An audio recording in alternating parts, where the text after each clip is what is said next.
Hello friends, आप सभी का एक बार फिर आपके अपने इस प्यारे से चैनल इजी एजुकेशन में स्वागत है। मैं सुरेंद्र कुमार आप सभी का एक बार फिर हार्दिक स्वागत करता हूं। आज की क्लास हमारी बहुत इंटरेस्टिंग होने वाली है, क्योंकि आज की क्लास में हम क्लास 10 साइंस के ऑब्जेक्टों की प्रैक्टिस करेंगे। अर्थात जो आपके पेपर में बहुविकल्पीय प्रश्न आते हैं फिजिक्स, केमिस्ट्री, बायोलॉजी से, हम उन सब की प्रैक्टिस करेंगे।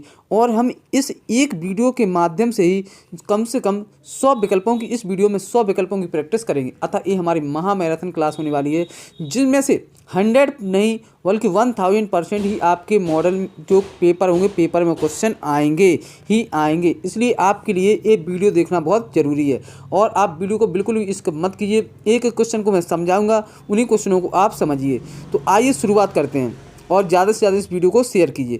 पहला क्वेश्चन आपको दिख रहा है, जैसा कि यहाँ पर दिया है ऑब्जेक्ट, मैग्नीशियम धातु का वायु में जलना एक उदाहरण है। मैग्नीशियम धातु का वायु में जलना एक उदाहरण है। भौतिक परिवर्तन का, रासायनिक परिवर्तन का, उत्कीर्णीय अभिक्रिया का, इनमें से कोई नहीं। तो आप लोगों के लिए पता होगा कि जब मैग्नीशियम धातु को वायु में जलाया जाता है, तो जब मैग्नीशियम होता है वो ऑक्सीजन के साथ क्या करता है, क्रिया करता है, और क्या बना लेता है, आप लोगों को पता होगा 2MgO बना लेता है, पता है, ठीक है। तो मैग्नीशियम वायु में जलना उदाहरण है। भौतिक परिवर्तन, रासायनिक परिवर्तन, उत्कीर्णीय अभिक्रिया, इनमें से कोई नहीं। तो जो मैग्नीशियम है जब ऑक्सीजन के साथ क्रिया करते हैं तो मैग्नीशियम ऑक्साइड बन जाता है, तो ये आपका होगा रासायनिक परिवर्तन का। तो मैग्नीशियम धातु का वायु में जलना उदाहरण है कौन सा, रासायनिक परिवर्तन का। अगला क्वेश्चन आपका दिया है कि लोहे चूर्ण पर तनु हाइड्रोक्लोरिक अम्ल डालने से क्या होता है। सही उत्तर पर निशान लगाइए। जब लोहे के चूर्ण पर, देखो यहाँ पर मैं समझा रहा हूँ, जब लोहे के चूर्ण पर यानी Fe पर हाइड्रोक्लोरिक अम्ल यानी HCl डाला जाएगा तो बताओ क्या होगा।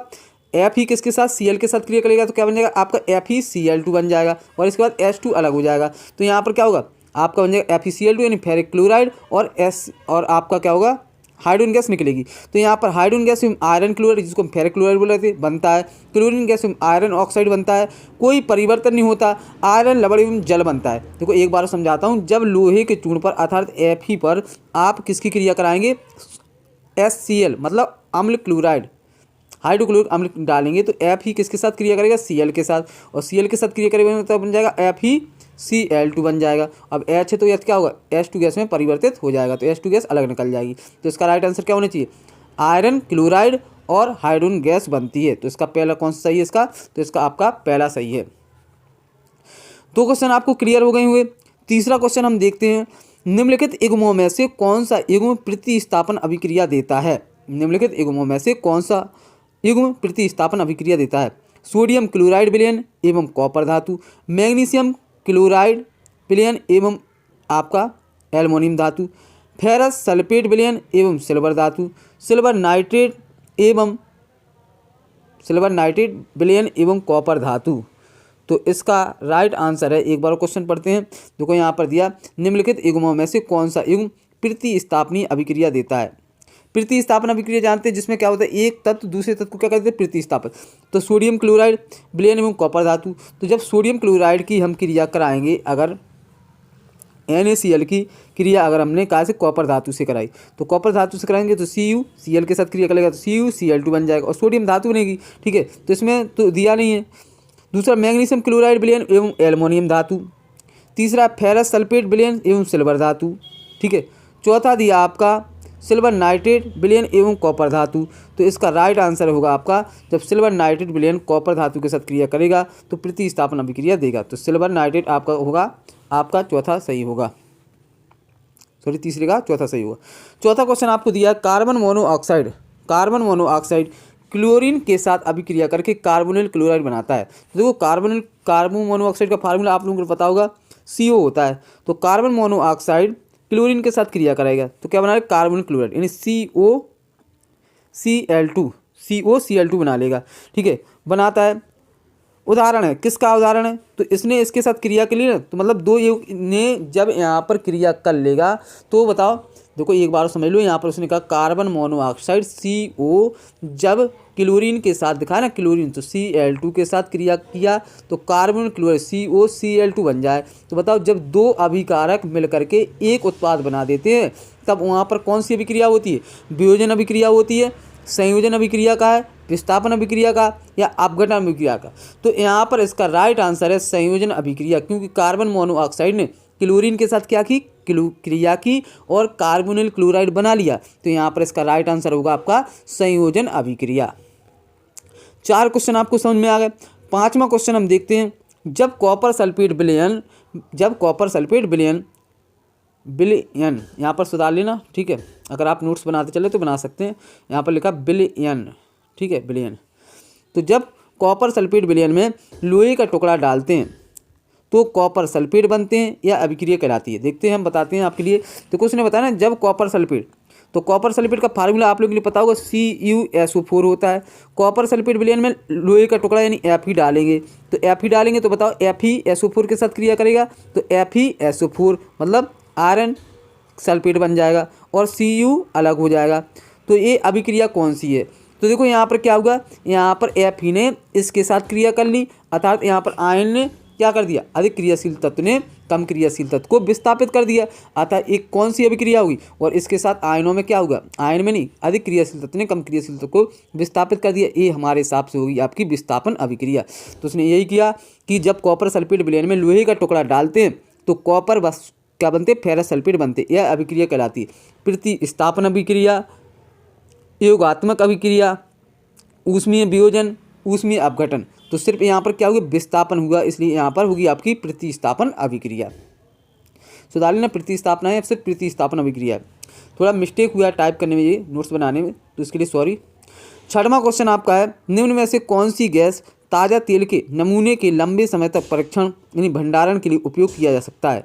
निम्नलिखित में से कौन सी गैस ताज़ा तेल के नमूने के लंबे समय तक परिरक्षण यानी भंडारण के लिए उपयोग किया जा सकता है? कार्बन डाइऑक्साइड या ऑक्सीजन, नाइट्रोजन या ऑक्सीजन, कार्बन डाइऑक्साइड या हीलियम, हीलियम या नाइट्रोजन। क्वेश्चन को एक बार समझो, निम्नलिखित में से कौन सी गैस ताज़ा तेल के नमूने के लंबे समय तक परीक्षण भंडारण के लिए उपयोग किया जा सकता है? तो वो गैस है आपकी हीलियम और नाइट्रोजन। क्योंकि आप लोगों ने पढ़ा होगा संचारण, तो संचारण में क्या होता है, संचारण में विकृत गंधता, हाँ विकृत गंध, जो जैसे तेलीय पैकेट होते हैं ना, तो तेलीय पैकेट में क्या होती है, गैस निकलती है, जो उनमें अगर जैसे चिप्स के पैकेट अगर लंबे समय तक उनको रखा जाता है तो उनमें से स्मेल आने लगती है। अतः उसी चीज़ को उसमें क्या किया जाता है, नाइट्रोजन गैस को मिला दिया जाता है, जिससे वो लंबे समय तक क्या रहते हैं, सुरक्षित। तो इसका राइट आंसर होगा आपका नाइट्रोजन। अगला क्वेश्चन दिया आपका, सिट्रस फल, कौन सा, सिट्रस फल, नींबू, संतरा आदि उपस्थित होता है, जिसके कारण ये स्वाद में कैसे होते हैं, खट्टे होते हैं। अगला क्वेश्चन है, सिट्रस फल ब्रैकेट में नींबू संतरा आदि उपस्थित होता है, जिसके कारण, जैसे सिट्रस फल है, नींबू संतरा में क्या उपस्थित होता है जिसके कारण ये स्वाद में खट्टे होता है? एसिटिक अम्ल, सिट्रस अम्ल, टार्ट्रिक अम्ल, और इनमें से कोई नहीं। तो सिट्रस फल जैसे नींबू या संतरा होता है, सिट्रस फल में सिट्रिक अम्ल पाया जाता है। क्या पाया जाता है, सिट्रिक अम्ल पाया जाता है, ठीक है। तो इसका राइट आंसर क्या होगा, राइट आंसर होगा आपका सिट्रस अम्ल। तो आगे ना, सिट्रस फल, नींबू संतरा आदि उपस्थित होता है, जिसके कारण अम्ल जिस स्वाद में कैसे होते हैं, खट्टे। तो सिट्रस फल में सिट्रिक अम्ल उपस्थित होता है, जिसके कारण ये कैसे होते हैं, नींबू संतरा खट्टे होते हैं। 7 क्वेश्चन आपको समझ में होगा। 8वां क्वेश्चन आपका दिया है, अम्लीय विलयन का पीएच मान है। अब देखो फ्रेंड्स, मैं यहाँ पर समझाता हूँ एक चीज़ को बता करके आपके लिए। जैसे ये स्केल है, ध्यान रखना, यहाँ पर जिसका पीएच मान यहाँ पर 7 हुए और यहाँ पर 6, इस वहाँ पर 5, 4, 3, 2 और यहाँ पर 1। तो उसी प्रकार से यहाँ पर -1, -2, -3, यहाँ पर 7 है, ठीक है। तो जिस विलयन का पीएच मान 7 से कम होता है, ध्यान रखना, जिस विलयन का पीएच मान 7 से कम होता है वो होता है अम्लीय। क्या होता है, अम्लीय। और जिस विलयन का पीएच मान 7 से अधिक होता है वो होता है क्षारीय। ध्यान रखना, क्या होता है, क्षारीय। और जिस विलयन का पीएच मान 7 होता है वो होता है आपका उदासीन। क्या होता है, उदासीन। मैंने क्या बताया, जिस विलयन का पीएच मान 7 से कम होता है वो अम्लीय होता है, जिस विलयन का पीएच मान 7 से अधिक होता है वो क्षारीय होता है, और जिस विलयन का पीएच मान 7 होता है वो कैसा होता है, वो आपका उदासीन होता है। तो यहाँ पर बताया गया अम्लीय विलयन का पीएच मान। देखो अम्लीय तो पहले जुड़ गया, तो अम्लीय विलयन है तो अम्ल का पीएच मान क्या होगा, 7 से कम, ठीक है। तो यहाँ पर दिया ऑब्जेक्ट में 7, 7 से कम, 7 से अधिक, 0। तो बताओ अम्लीय विलयन का पीएच मान क्या होना चाहिए? तो आप लोगों के लिए पता है ना, 7 से कम होना चाहिए, क्योंकि अम्लीय विलयन का पीएच मान होता है वो 7 से कम होता है। किससे, 7 से कम। यहाँ पर अम्लीय, यहाँ पर होगा तो क्या होगा, क्षारीय। 7 से अधिक क्या होगा क्षारीय, और 7 होने पर क्या होगा उदासीन। आप लोगों को लिए पढ़ाया होगा आपके टीचर ने। तो अम्लीय विलयन का पीएच मान है 7, 7 से कम, 7 से अधिक 0। तो अम्लीय विलयन का पीएच मान क्या होगा 7 से कम। तो इसका राइट आंसर क्या है 7 से कम। आ गया होगा आपके लिए समझ में। अगला क्वेश्चन दिया सल्फ्यूरिक अम्ल में अम्लीय हाइड्रोजन की, सल्फ्यूरिक अम्ल में अम्लीय हाइड्रोजन परमाणुओं की संख्या होती है, कितनी होती है 2, 1, 3, 0। तो इस कितनी होती है, देखो यहाँ पर सल्फ्यूरिक अम्ल की बात है। देखो क्वेश्चन को समझाता हूँ। सल्फ्यूरिक अम्ल में अम्लीय हाइड्रोजन परमाणु की क्या होती है। तो देखो यहाँ पर सल्फ्यूरिक अम्ल का फार्मूला क्या होता है H2SO4, क्या होता है H2SO4। तो उसमें यही पूछ रहा कि इसमें अम्लीय हाइड्रोजन परमाणु की संख्या होगी। तो अम्लीय कौन सा है हाइड्रोजन है, तो हाइड्रोजन कितनी है परमाणु संख्या 2 है। तो इसका राइट आंसर क्या होगा आपका पहला। संयोजकता देखो यहाँ पर मैं सिर्फ ये समझा रहा हूँ, जैसे ये आपका H2SO4 है, देखो दिख रहा है ना, इसकी बैलेंस ही तो ये इसकी है, लेकिन यहाँ पर परमाणु किसका माना जाएगा इसका H2 के कितने परमाणु माने जाएंगे 2। तो यहाँ पर जो H प्लस होता है SO4 क्या होता है माइनस होता है। तो फिर मैं वही बता रहा हूँ ना कि जैसे यहाँ पर लिखा है H2SO4 लिखा, ये प्लस होता है, ये क्या होता है 2 माइनस होता है, माइनस होता है। तो यहाँ पर H प्लस आयनों की सांद्रता पूछ रहा है ना, तो यहाँ पर अम्लीय हाइड्रोजन परमाणु की संख्या होगी, तो कितनी होगी आपकी 2 होगी। तो आपके लिए समझ में आ गया होगा। अगला क्वेश्चन दिया क्षारक के साथ हल्दी का रंग होता है, क्षारक के साथ हल्दी का रंग होता है पीला, नारंगी, भूरा, लाल, अपरिवर्तित रहता है। तो क्षारक के साथ जो हल्दी का रंग होता है वो कैसा होता है, क्षारक के साथ हल्दी का रंग भूरा लाल होता है। क्या करते हैं क्षारक क्या करते हैं वो उसका रंग बदल देते हैं, उसका रंग कैसा होता है भूरा लाल होता है। ठीक है, जब मैं आपके लिए रिवीजन करवाऊंगा तो उसमें आपके लिए बता दूंगा। ठीक है, पेपर से पहले मैं साइंस की भी क्लास लाने वाला हूँ, थोड़ा मैं बिजी रहता हूँ इसलिए यहाँ पर एडजस्ट नहीं कर पा रहा हूँ, इसके लिए सॉरी, बट जल्दी ही आपकी क्लास बोर्ड पर मैं समझाऊंगा जो भी चीज़ें। अगला क्वेश्चन दिया सल्फर डाइऑक्साइड का जलीय विलयन होता है, सल्फर डाइऑक्साइड का जलीय विलयन होता है कैसा होता है। तो यहाँ पर दिया अम्लीय, क्षारीय, उदासीन और उभयधर्मी। तो देखो अम्लीय क्या होता है सल्फर डाइऑक्साइड, सल्फर डाइऑक्साइड का मतलब क्या होता है SO2, क्या होता है SO2। अब इसका विलयन पूछ रहा कि इसका विलयन कैसा होता है, अम्लीय होता है या क्षारीय होता है या फिर क्या होता है उदासीन या फिर उभयधर्मी। तो SO2 ये क्या होता है, ये अम्लीय होता है, क्या होता है SO2 अम्लीय होता है, क्योंकि ये हाइड्रोजन के साथ जुड़कर क्या बना लेता है अम्ल बना लेता है, इसलिए इसका जो जलीय विलयन होगा वो क्या होगा अम्लीय होगा। तो आप लोगों के लिए समझ में आ गया वो। 11वां के बाद 12वां क्वेश्चन आपको स्क्रीन पर दिख रहा होगा, एसिटिक अम्ल की क्षारकता होती है, एसिटिक अम्ल की क्षारकता होती है। फ्रेंड्स सबसे पहले तो देखो समझो कि एसिटिक अम्ल का फार्मूला क्या होता है। तो एसिटिक अम्ल का फार्मूला क्या होता है CH3COOH, ये होता है एसिटिक अम्ल का। अब उसकी क्षारकता पूछ रहा है, तो क्षारकता का मतलब क्या होता है, देखो जो H प्लस आयनों की सांद्रता होती है वो उसको अम्ल क्या बोलते हैं अम्लता। उसी प्रकार से जो OH माइनस आयनों की सांद्रता होती है वो क्या कहलाती है आपकी माइनस आयनों की सांद्रता होती है वो क्षारकता कहलाती है। तो यहाँ पर CH3COO माइनस और यहाँ पर क्या होगा H प्लस, तो वो पूछ रहा है इसकी क्षारकता होगी, तो इसकी क्षारकता कितनी होनी चाहिए, वैसे इसकी क्षारकता 1 होनी चाहिए। तो इसका राइट आंसर क्या होगा आपका 1 होगा। देखो यहाँ पर H प्लस या फिर OH माइनस आयनों की जो सांद्रता होती है जो इसके ऊपर आवेश होता है वो इसकी क्या कहलाती है क्षारकता। तो इसके ऊपर भी 1 माइनस है, इसके ऊपर भी 1 माइनस है, तो इसकी क्षारकता क्या होगी, इसकी क्षारकता 1 होगी। 13वां क्वेश्चन आपको स्क्रीन पर दिख रहा है, एसिटिक अम्ल दुर्बल अम्ल है। जो एसिटिक अम्ल है, एसिटिक अम्ल का फार्मूला क्या बताया मैंने CH3COOH। तो जो एसिटिक अम्ल है वो दुर्बल अम्ल है, और अम्ल क्या होते हैं जिनका पीएच मान क्या होता है 7 से कम होता है।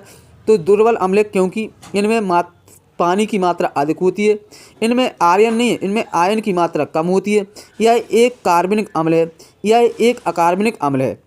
तो एसिटिक अम्ल क्या है एक दुर्बल अम्ल है क्योंकि इसमें आयन की जो मात्रा होती है वो क्या होती है कम होती है। क्यों, देखो यहाँ पर लिखा है जैसे CH3COO माइनस CH3COOH, ये एसिटिक अम्ल है तो इसमें आयन क्या होता है +1 होता है, जबकि इसमें भी 1 होता है। जबकि H2SO4 में अगर आप देखें तो H2S में कितना है, इसके ऊपर 2 होती है, इसके ऊपर 2 होती है, जबकि उसके ऊपर 1 प्लस होता है, तो इसमें आयनों की सांद्रता कम होती है। तो आपको ध्यान रखना है एसिटिक अम्ल दुर्बल अम्ल है क्योंकि इसमें आयनों की सांद्रता क्या होती है कम होती है।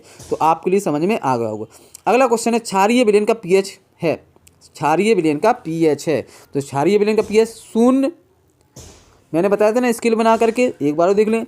यदि किसी विलयन का मान 7 से कम है तो वो कैसा होगा अम्लीय, और यदि किसी विलयन का pH मान 7 से अधिक है तो वो क्या होगा क्षारीय। यदि किसी विलयन का pH मान 7 है तो वो कैसा होगा उदासीन। तो वो पूछ रहा है ना क्षारीय विलयन, वो पूछ रहा है क्षारीय विलयन। तो क्षारीय विलयन का pH मान 0, 7, 7 से कम, 7 से अधिक, तो मैंने बताया ना 7 से कम होगा तो वो अम्लीय, 7 होने पर उदासीन, 7 से अधिक होने पर क्षारीय। तो बताओ अब क्षारीय विलयन का पीएच मान क्या होना चाहिए, 7 से कम होना चाहिए, 7 से अधिक, तो 7 से अधिक होना चाहिए। तो इसका राइट आंसर क्या है, इसका राइट आंसर होना चाहिए आपके लिए, पता कौन सा होगा आपका चौथा। तो इसका राइट आंसर क्या है, चौथा। आ गया समझे। तो क्षारीय विलयन का पीएच मान है 0, 7, 7 से कम, 7 से अधिक, तो इसका राइट आंसर क्या होगा, 7 से अधिक। 15वां क्वेश्चन आपको स्क्रीन पर दिख रहा होगा, अम्लीय वर्षा के जल का संभावित पीएच मान है। अब अम्लीय है तो बताओ अम्लीय का क्या होना चाहिए, 7 से कम होना चाहिए, तो 5.2, 6.2, 7.2, 8.2। तो एक बात तो क्लियर है कि यहाँ पर आपका चौथा तो हो नहीं सकता, क्योंकि ये तो क्षारीय होगा, क्योंकि अम्लीय यानी जो वस्तु अम्ल होती है, अम्लीय होती है, वो 7 से कम होती है पीएच मान, और 7 से अधिक होने पर क्षारीय होती है, 7 होने पर उदासीन। तो यहाँ पर तो 8.2 है, तो अम्लीय वर्षा होगा तो यहाँ पर उसमें अम्ल होगा, तो अम्लीय होगा तो उसका पीएच मान 7 से कम होना चाहिए, तो 8.2 तो हो नहीं सकता, 7.2 भी नहीं हो सकता क्योंकि 7 से अधिक है। अब 6.2 और 5.2 में से कोई एक हो सकता है, तो इसका राइट आंसर है वो है 5.2, 6.2 भी नहीं है। अब जी क्यों है, तो इसका आप जब पार्ट पढ़ाएंगे तो वहाँ पर मैं इसका रीजन बता दूंगा, ठीक है। तो अम्लीय वर्षा के जल का संभावित पीएच मान क्या है, तो अम्लीय वर्षा के जल का संभावित पीएच मान 5.2 होता है। अगला क्वेश्चन दिया फ्रेंड्स, यहाँ पर शुद्ध जल का पीएच मान होता है, शुद्ध जल का पीएच मान होता है 0, 1, 7, 14। तो शुद्ध जल का पीएच मान कितना होता है, 0, 1, 7, 14। तो शुद्ध जल का जो पीएच मान होता है आप लोगों के लिए पता होगा, शुद्ध जल का पीएच मान होता है वो ना तो अम्लीय होता है ना क्षारीय होता है, इसलिए क्या है उसका 7 होगा। देखो मैंने बताया था जिसका पीएच मान 7 से कम है तो वो अम्लीय, 7 से अधिक होने पर क्षारीय और 7 होने पर उदासीन। तो शुद्ध जल है तो शुद्ध जल ना तो अम्लीय है ना क्षारीय है, तो उसका पीएच मान क्या होगा, 7 होगा।